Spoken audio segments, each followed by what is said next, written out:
Hello, everybody. I'm Ryan McNeil, and this is the Builder by Day podcast. Thank you for tuning in. Today, I'm going to review and run through a list of 10 tips to help you keep your custom home project on budget. To start out with, I'm going to run through these tips quickly, just 1 through 10. They are generally in no particular order, other than there is one tip that is definitely at the top of the list, and I will identify what that is in a moment.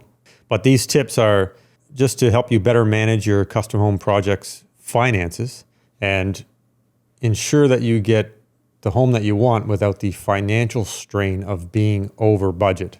Certainly number one at the very top of the list is to hire a custom home builder. I did a segment recently, a few episodes ago, where I gave some tips about questions to ask your home builder to determine if they are a good fit for your project and what you're looking to build. I would recommend you check out that video as well. But number one, hire a reputable custom home builder. Number two is to define your budget early. Number three is to prioritize your needs over wants. Number four on this list is to get multiple bids. Number five is to plan thoroughly. Number six is to choose cost-effective materials. Number seven is to avoid over-upgrading. Number eight is to monitor the progress and costs. Number nine is to prepare for contingencies. And number 10 is to DIY or do it yourself when and where appropriate. So I'm going to run back through these items again. I'm going to elaborate on each one of those items on the list. So number one, this would run along with the episode that we produced a few weeks ago about hiring a reputable custom home builder. So the number one tip, these tips are in no particular order other than this first one is huge. The number one tip to keep your custom home project on budget is to hire a reputable custom home builder. In other words, you're looking for a good builder who can manage costs effectively, and they have a track record of doing so. Custom home builders who build homes every day, that's what they do, of course, know how to keep things on budget. It's their job. It defines who they are in being successful in what they do. Now, for those that aren't familiar with me, I am the owner and operator and president of Stonewater Homes. I am a custom home builder. So this particular list and this advice is coming, from the heart and from experience. These are tips that I employ and in my company and my staff utilize, and all of us keep in mind as we work through the homes that we build. In this list of 10 items, almost all of them, except perhaps one, if you hire a custom home builder, and specifically, if you're in the greater Halifax area and you hire us, Stonewater Homes, to build your home for you, you really aren't going to have to keep any of these things in mind other than perhaps one of these items later on the list that I will mention to you. But even then, we're going to help you with that anyway. If you're building a home, if you're sort of going it alone, if you're building your own home, which is truthfully not very popular anymore. There was a time 15 or 20 years ago when it was more popular, but it started to become less popular. And part of the reason it became less popular, I believe, in my experience, is that it became more and more difficult for folks to keep their custom home project on budget for a number of reasons, which will identify themselves as we run through this list.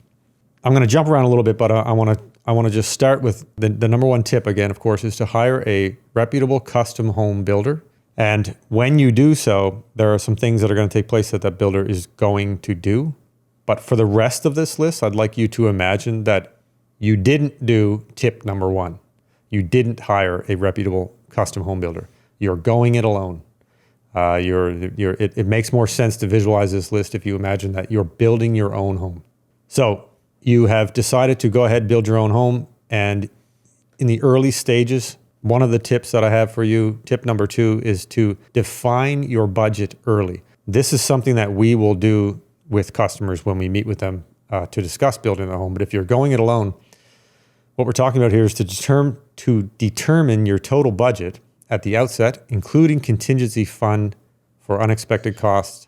Stick to this budget throughout the project. So step number one in any type of planning when it comes to budget is to determine what that budget is. Only you know what that budget is. Nobody else can tell you what your budget is or should be. It's pretty simple. You know how much money it is that you have to spend. Tip number three then is to prioritize your needs over wants. List the things you absolutely need versus what you would like to have, and focus your budget on these essentials first. So what I mean by that, this would be an example. You're getting ready to start building a home, and there are many, many things to consider as to what you might want versus need. Needs would be things like, we need 3 bedrooms at least. We need 2 bathrooms at least. We need a garage. Those are needs. Those are things that you just can't be without. The project just doesn't make sense if you don't have these things. And wants would be things like perhaps whether or not you have hardwood flooring. You'd like to have hardwood flooring, or you'd like to have quartz countertops, or you'd like to have composite decking, but those things aren't necessarily needs. You could do without if it puts you over your budget, or perhaps some of these things are items that could be added even later or renovated down the road, perhaps a few years from now when you have a little more disposable income. Item number 4 is to get multiple bids. Obtain multiple quotes to ensure you're getting competitive pricing. This is important, of course. You don't want to just accept the first bid or first price that comes at you. But in saying that, if you are going this alone, and I can't speak for all markets, I can only speak for here in the province of Nova Scotia, the greater Halifax area, but that part right there, getting multiple bids, you're gonna have a hard time doing that, quite frankly. If you're building your own home, you're probably gonna be lucky just to find some of these sub-trades to begin with. You might be lucky just to find yourself a framer versus getting 3 or 4 quotes from different framers and see how the pricing compares. That could be a challenge, again, if you're building your own home. Tip number 5 is to plan thoroughly. Detailed planning can prevent costly changes later. Invest time in design and layout to avoid expensive modifications during construction. Again, if you're going it alone, this part sounds simple enough, but this may be one of the things you could struggle with this the most. If you don't have any experience planning and designing and building homes, then it's difficult to plan thoroughly when you don't have any experience. But if you hire a builder, the builder is going to be doing the majority of this planning and working with you to make sure that it's planned correctly. Tip number 6 is to choose cost-effective materials. Opt for materials that offer good quality at lower price. Sometimes less expensive materials can look just as good when finished correctly. So example here would be perhaps things like roof shingles, windows and doors, certain types of flooring. So these are things where you could upgrade any of these items. You could go for the highest of high end, but oftentimes what might be considered, you'll hear people use terms like builder grade. And the reality is that oftentimes that builder grade material, depending on what we're referring to, is more than good enough, right? There's a reason builders use it. It's because it provides the most it provides the most value, and it is a quality product that they can rely upon, and it doesn't cost more than it should. Tip number 7 is to avoid over upgrading. High-end finishes and fixtures can quickly inflate costs. Decide where you can compromise without affecting your overall satisfaction. So this one's very straightforward, and this is one of the items that we will run into. Even when we are building homes for folks, this is an item, perhaps the only item on the list, that when you hire a custom home builder, and specifically when you work with Stonewater Homes, this is probably the only item on the list that you will still need to keep in mind and be aware of. And this is when this will manifest itself when you are at the stage of choosing finishes, most often. Things like flooring and cabinetry and light fixtures. This is a spot where customers can often go into a showroom, for instance, and start and see some different finishes or options that may look very nice, and for good reason they are appealing, but you want to be careful not to spend money on upgrades that when it's all said and done and the house is put together and the product is finished, perhaps you spent $4 or $5 or $6 or $10,000 upgrading your flooring because you were in the showroom, and the standard, again, if I use the term builder grade, it's not always the case, but say you look at a standard laminate hardwood flooring combination and you decide you want to upgrade the laminate and upgrade the hardwood and upgrade the tile, and before you know it, that could be 5 figures easily. But once you move into the home and all your furniture is in place and you're functioning in the home and you're living there, some of those high-end finishes that you convinced yourself to pay for tend to not be as important when you see it all in the big picture. Number 8 on the list is to monitor progress and costs. Regularly check on your project's progress and spending. use a spreadsheet to track these expenses against your budget. This is huge if you are managing your own project, your own home, you're managing your own build. You definitely need to be keeping track of things, of course, even if for no other reason, just for sheer, not just for sheer budgetary perspective, but you could have, for instance, taxation reasons why you need to keep track of exactly how much things cost and receipts and so on. You definitely want to keep this in some type of a spreadsheet. It could be an Excel spreadsheet or, anything that you want to use, there are certain apps, probably. There are some project management apps. I wouldn't recommend going out and subscribing to or paying for any of these project management apps to do it. A simple Excel spreadsheet of line items of the items that you have been billed for and the cost is all you need to do, but it absolutely is something that you should do for sure. Number 9 is to be prepared for contingencies. I'm going to say set aside 10% of your budget for unforeseen issues.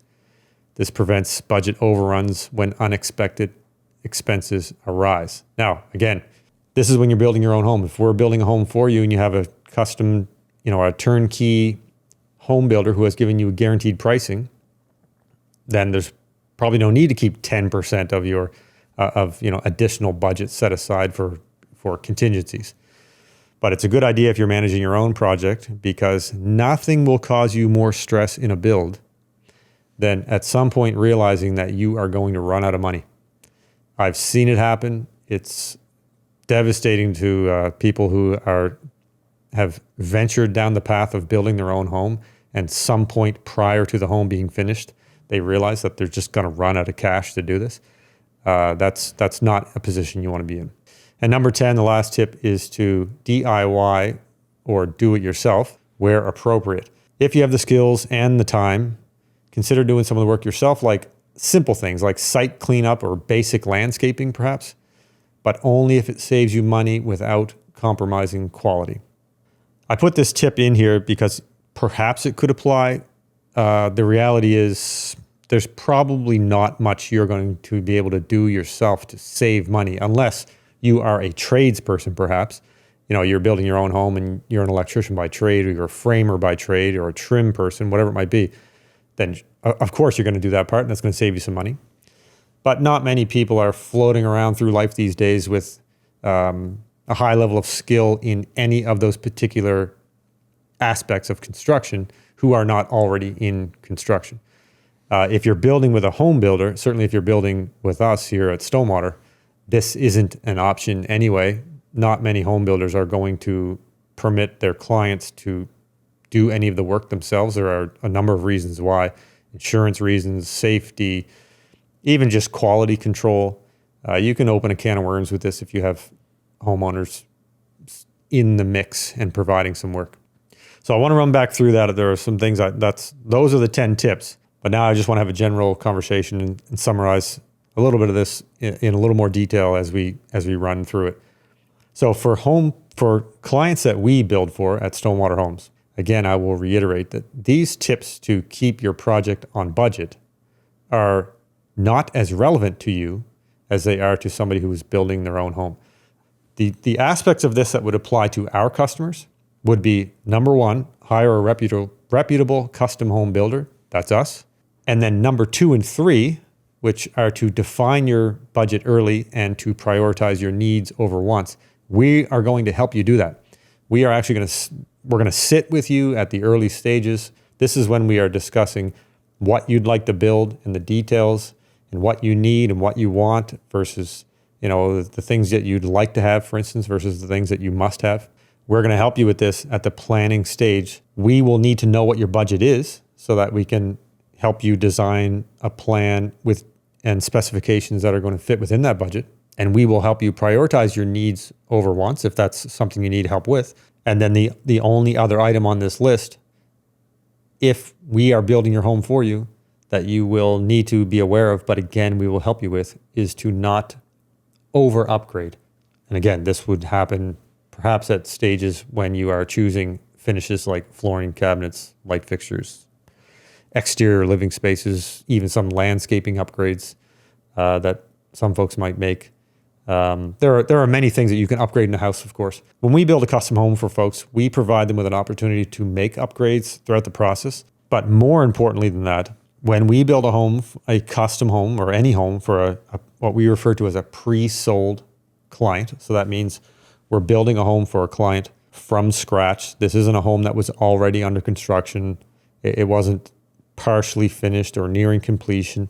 This was started from day one. This home was to be built for this particular client. When we do that, all of the things that I just mentioned in this list, we are going to do. So it's not that by hiring a custom home builder and a reputable builder, it's not that these things no longer apply. What's important to realize is that we are going to do all of these things because we do them every day and we do them very, very well. I'll give you an example. When I'll run through each of the items on this list again to reiterate the importance of them, but I'm going to then describe to you how we do that to make sure that we are keeping your budget in mind and how we keep the project on budget. So this would also apply, to other home builders. Perhaps there are other builders out there who are looking for some advice on how to keep their projects on budget. And this applies to whoever is building the home. It doesn't matter if it's private built or a home builder. Of course, number one was to hire a reputable home builder. So a home builder would do that. Number two, defining your budget early. Again, the builder's not necessarily going to define the budget, but they're going to work with the customer, determine what that budget is. And then once they know what the budget is, they're going to work within that. Number three was to prioritize your needs over wants. Again, that's something the builder can help you do.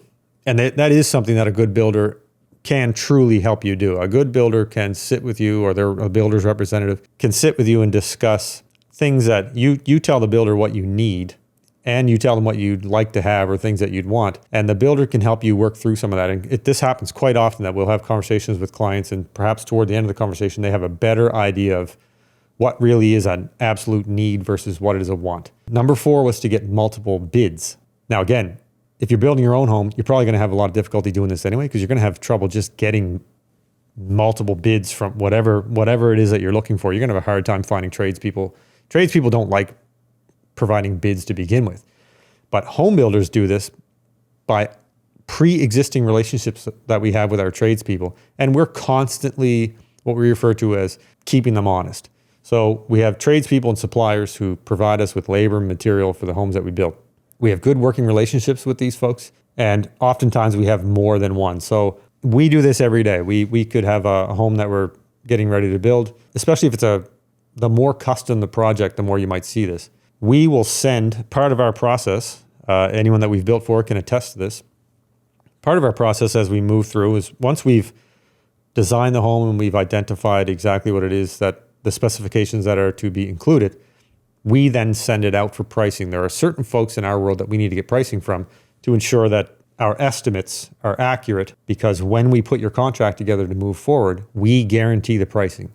And part of that process for us is to get multiple bids. We will often send that set of plans to several different framers perhaps, or electricians, or whatever the case may be, to get multiple prices to make sure that we're obtaining the best price that we can get. Number five was to plan thoroughly. If your home builder knows what they're doing and they are a reputable, experienced home builder, then they already know how to plan. They do this every day.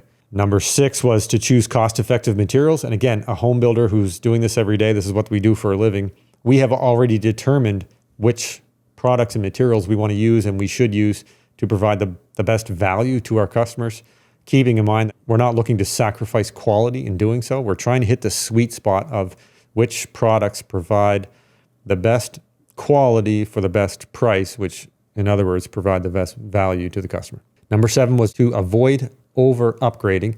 And this one falls entirely on the client or the customer to ensure that they don't over upgrade. But if you're working with a builder, we can help you do this by, sometimes it's just a matter of having a conversation with the clients. They may want to make certain upgrades and we can talk them through it. And they simply ask our opinion. What do you guys think? Would you spend the extra $10,000 on this flooring or roofing or whatever the upgrade may be? And then we just give you an honest response. We might say something like, you certainly can. It's entirely up to you. If you like it and you feel that it's worth $10,000 more, then we will be happy to provide it for you. But we might follow that up with something like, But just so you know, it's not very common. It's not something people do on a regular basis. And should you choose to sell your home next year or the year later, something comes up for whatever reason, you decide you're moving, we'll often try to let folks know if they're making an upgrade that they may find difficult to recapture that value later if they sell their home. Not everybody will see the value in the upgrade that you saw. Number 8 was to monitor progress and costs. A builder that knows what they're doing is doing this every day. We are doing this every single day. We are watching the costs of every project, every invoice that comes in. We review with a high level of scrutiny. And we're doing that because quite simply, it's in our best interest to do it because we have provided a guaranteed price to our customer, and we need to ensure that we are monitoring the progress to make sure things are happening on time and happening correctly, but also monitoring the costs to make sure that we aren't overpaying for things that we didn't budget for. Number 9 was to be prepared for contingencies. If you're hiring a home builder and you're being provided with a turnkey pricing, then this is far less important to you because there really shouldn't be any overruns or contingencies, I guess, unless you are initiating that on your own by making upgrades. And specifically what I mean by that is, let's say for argument's sake, if you take the example of someone building their own home versus somebody hiring a home builder to build it. An example here, a very simple example here would be, you ran through your budget. When you were preparing your budget, you perhaps, if you're not experienced with this, you could forget or you could just be completely unaware of items that didn't make their way into your costing because you weren't aware that they existed. A common one here could be something like permit fees, which can be thousands and thousands of dollars. If you're not aware what that is, that could, right on day one, you decide to go forward, and from day one, you could be $10,000 over budget because you thought a permit costs $1,000 and it costs $10,000. Other things like simple things like you're going to need a porta potty on the site, and that's going to be something you have to make arrangements for and have there on site all the time. And if that's costing you several $100s every month and your home takes a year to build, that could easily add up to a couple or a few $1,000s. The same thing would go for something like waste removal or having a garbage bin on site. Many people, when they move forward and take care of their own project, they often forget about things like that, which again could be thousands of dollars in dumpster fees and tipping fees and rentals. And the last tip, number 10, which was the DIY tip, or to do it yourself where appropriate. If you're hiring a builder, it's probably a very slim chance that any builder is going to have you providing or doing your own work on site, other than perhaps after the home has closed and you've moved in and taken possession, if there are things that remain to be done because you wanted them not to be done. So this could be landscaping comes to mind. And in our world, it's probably the only item that, well, it is the only item that our clients would DIY or do themselves. Because at that point, we have completed their home. We're out of the picture. They're living there. Landscaping is a very personal thing anyway. And it's also something that oftentimes takes, quite frankly, years. You could be landscaping your property for many years. Year one, we could close it. We live in Canada. You can't landscape year round in Canada. We hit a certain period of time in the winter where that's it. There is no more laying sods from now until the spring when the sod fields open and they start cutting sods again, and off we go. So if you close a home, if we build a home for folks and they close sometime late fall or winter or early spring, we can't landscape for them anyway. So they're going to landscape after the fact. And some choose to just take that upon themselves because they want to add some additional landscaping. Maybe they want to do some hardscaping or patio pavers or retaining walls or shrubbery or plants or things that are beyond the sort of basic landscaping. And that is a good place for you to, if you like getting your hands dirty, literally, perhaps a good place for you to save a few bucks.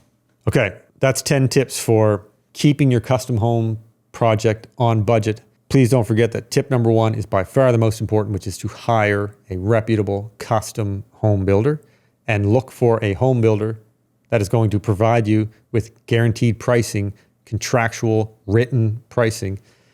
And if you do that, if you do tip number 1, then the rest of it is still important, but is going to be far less of a concern because you're going to have a partner working with you to help you keep yourself and keep your project on budget. Thanks to everybody for listening to these 10 tips to keep your custom home project on budget. If you're in the greater Halifax area or Nova Scotia, I would encourage you and welcome you to reach out to us at Stonewater Homes. We are happy to have this conversation with you in person if you're considering building a new home. And to anybody else, again, let me reiterate that tip number 1 is very important. So if you're not in the greater Halifax or Nova Scotia area, I still would recommend that you at least reach out to custom home builders in your area and have this conversation with them before venturing out on your own to build your own home and try to keep it on budget. It's a daunting task. Even home builders that have been doing this for a very long time, keeping things on budget is still perhaps arguably the toughest challenge that we face on any given day.